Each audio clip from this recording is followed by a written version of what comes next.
1월 넷째 주 주말 오후 민주당의 네 번째 장외 집회가 열렸다.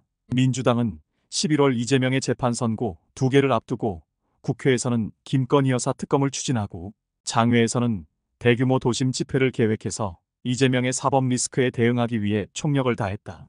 그러나 어제 주말의 집회로 사실상 민주당 장외 집회의 동력은 끝났다고 보여진다. 시민들의 집회 참여를 독려하기 위해 당원복도 벗어던지고 시민단체와 같이 집회를 열었지만 또다시 그들만의 잔치였다. 일반 시민들의 동조를 이끌어 윤 정권 규탄 여론을 형성하려는 계획은 무참히 실패한 것이다.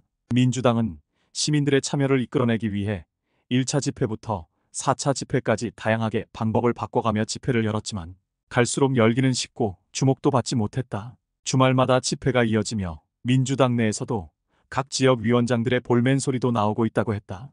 이재명은 매주 인원 총동원령을 내리는데 각 지역에서 매주 인원을 동원하는 게 쉬운 일이 아니기 때문이다.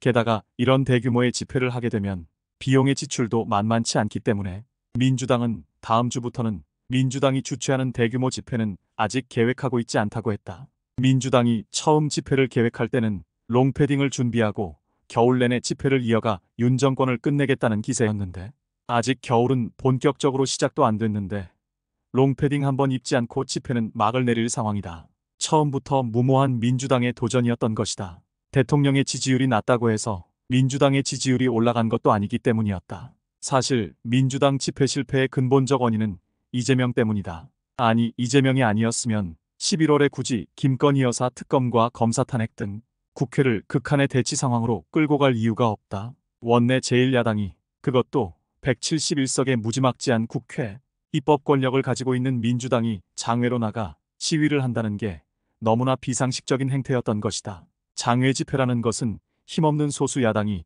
본인들의 의지를 국민들에게 표출시키기 위해 하는 것인데 민주당은 그야말로 거대 야당으로 국회에서 각 상임위를 독식하고 입법 폭주를 하고 있는 것을 국민들이 보고 있는데 오로지 정권을 끌어내리고 이재명의 사법부 겁박을 위해 거리로 나온 것을 용납지 않는 것이다.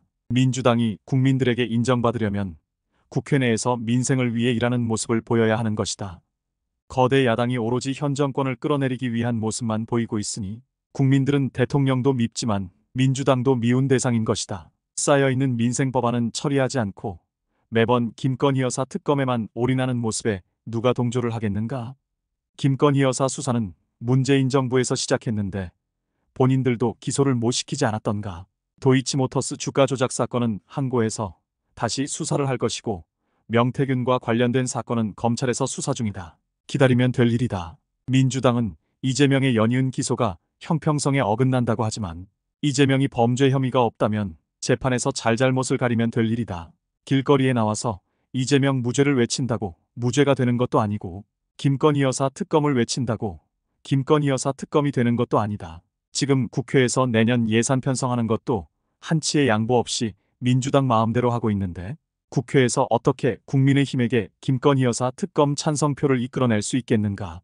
정치공학적으로도 내줄 건 내주고 얻을 것을 얻어야 하는데 내주는 것은 아무것도 없으면서 얻으려고만 하니 될 일이 있겠는가? 이쯤 되니 총선에서 171석을 휩쓸어간 민주당은 거대 의석이 독약이 된 것이다. 거대 의석을 바탕으로 힘으로 윤 정권을 쓰러뜨리려 하니 국민들이 동조하지 않는 것이다. 주구장창 김건희 여사 특검만 부르짖는 것으로는 대통령 탄핵도 어려울 것이고 임기 단축 개헌 또한 어려울 것이다. 이재명의 사법 리스크는 점점 최고조에 오를 것이고 민주당은 냉정하게 현실을 직시하고 거대 야당으로서 책임감을 가지고 민생을 챙기는 모습을 보여야 차기 정권 창출에 대한 기대를 할 수 있을 것이다.